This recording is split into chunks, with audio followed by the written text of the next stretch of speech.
সরকারকে উৎখাত করে দেয়। এই সত্য আমাদের মনে রাখতে হবে এবং সেই প্রক্রিয়ায় আপনারা জানেন যে বিশেষ করে 19শে জুলাই থেকে শুরু হয়ে 5ই আগস্ট পর্যন্ত এই সরকার তারা মরিয়া হয়ে গিয়েছিল এবং মরিয়া হয়ে তারা শিশু থেকে শুরু করে তরুণ, যুবক, বৃদ্ধ, শ্রমিক কাউকে বাদ দেয়নি। তারা সবাইকে নির্মমভাবে গুলি করে হত্যা করেছে, এমনকি হেলিকপ্টার থেকে বৃষ্টির মতো গুলি ছুড়েছে। কাজে আজকে আমরা সেই কথা স্মরণ করছি 1 বছর পরে, এবং এই দীর্ঘ 1 বছর একটি অন্তর্বর্তীকালীন সরকার তারা এখানে এই দেশকে গণতন্ত্রে রূপান্তরের জন্য কাজ করে গিয়েছে। আমরা প্রথম দিন বলেছিলাম যে এই অন্তর্বর্তীকালীন সরকারকে বিএনপি একটি যৌক্তিক সময় দেবে, আমরা তাদের সহযোগিতা করব যাতে এই দেশের মানুষ গণতন্ত্রে রূপান্তরিত হয় এবং একটি সুষ্ঠু নিরপেক্ষ নির্বাচনের মাধ্যমে একটি গণতান্ত্রিক সরকার এদেশে গঠিত হয়। আমরা আমাদের কথা রেখেছি।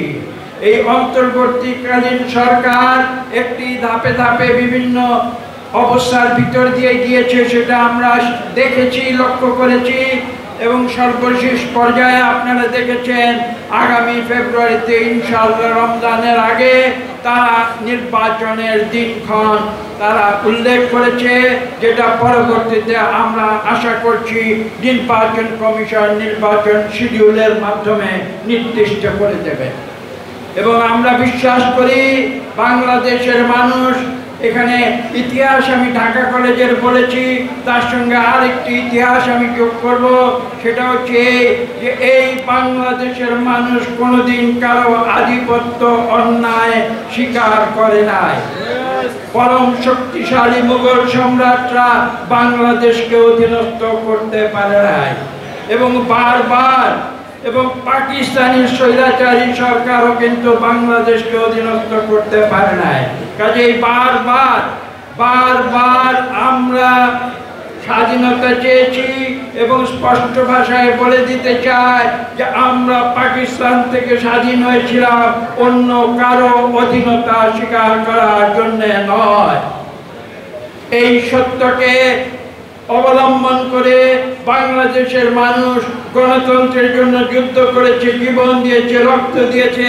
আজকে কতগুলো শহীদ পরিবার আপনারা দেখেছেন এখানে এসেছে। আমরা তো সবাইকে এখানে আনতে পারিনি।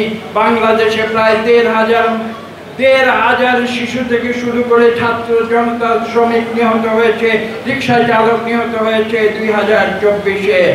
আপনারা একসঙ্গে ঐক্যবদ্ধ হয়ে একটি গণতান্ত্রিক বাংলাদেশ আগামীতে গঠন করবেন, যে বাংলাদেশে আমরা শহীদদের পূর্ণ মর্যাদা দেব, যারা আহত হয়েছে তাদের যথাযোগ্য পুনর্বাসন ইনশাআল্লাহ আমরা আগামীতে করব।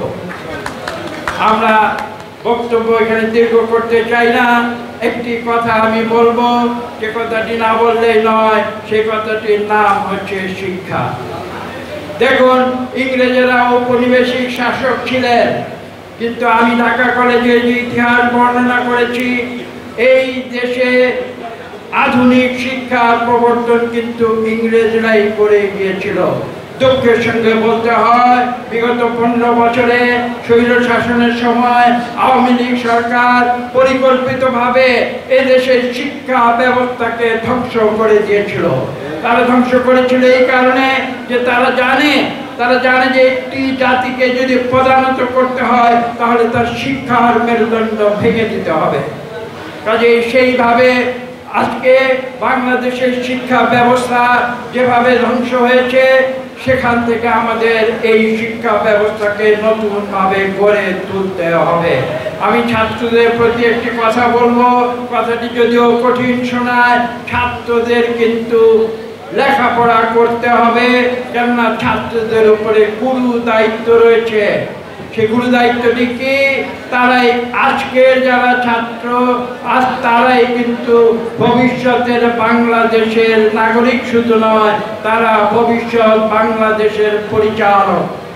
তারা আগামীতে এই দেশকে সঠিক পথে পরিচালনা করবে এবং সেজন্য আজকে তাদের সঠিক শিক্ষার মাধ্যমে সঠিক নাগরিক হিসাবে গড়ে উঠতে হবে।